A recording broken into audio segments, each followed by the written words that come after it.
Najmlađe dvogode kasače, ajmo sada da vidimo.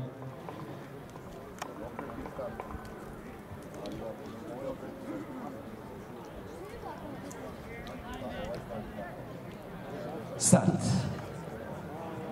Uspeli smo, četvrta je bila sreća, čelo za Dona Vitu i Stanu Pejić Tukuljac, druga pozicija Bela Roza i Andor Vereb, na trećem mestu Pikolino S i Petar Dulić. Sada tamo pokušava da se i sa Pikolinom i sa Frederikom Čikardijem obračuna Baby Doll, na čijim je sulkama Branislav Mukić i uspava u tome Baby Doll sa Branom Mukićem, treća pozicija. Iza se nalazi Frederiko Čikardi sa Draženom Šarčevićem, ispred Frederika Čikardi i Baby Doll Bela Roza koju vozi Andor Vereb, čelo za krug do kraja Dona Vitu sa Stanov Pejić Tukuljac. U ogromnim problemima je Pikolino S.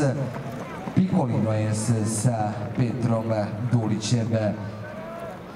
Grlo broj 1 Pikolino S i grlo broj 6 Baby Doll isključenje. Grlo broj 1 Pikolino S i grlo broj 6 Baby Doll isključenje. Namešta se na sulkama Dona Vite, Stana Pejić Tukuljac, ali sada je izjednačena Dona Vita sa Bela Rozom. Bela Roza blaga prednost u odnosu na Dona Vitu. Bela Roza sa Andorom Verebom koji je tamo na trećoj poziciji. Za koji sekund to će biti Casino Star sa Jovicom Dovijarskim. Obilazi Casino Star iznutra Frederika Čikardija sa Šarčevićem. Iza se nalazi Stevie Wonder, a te potpuno jedna drugačija situacija od koje smo navikli za Animal Trade Racing Team. Kao prvi u ciljni pravac uleće Bela Roza sa Andorom Verebom. Bela Roza i Andor Vereb, druga pozicija za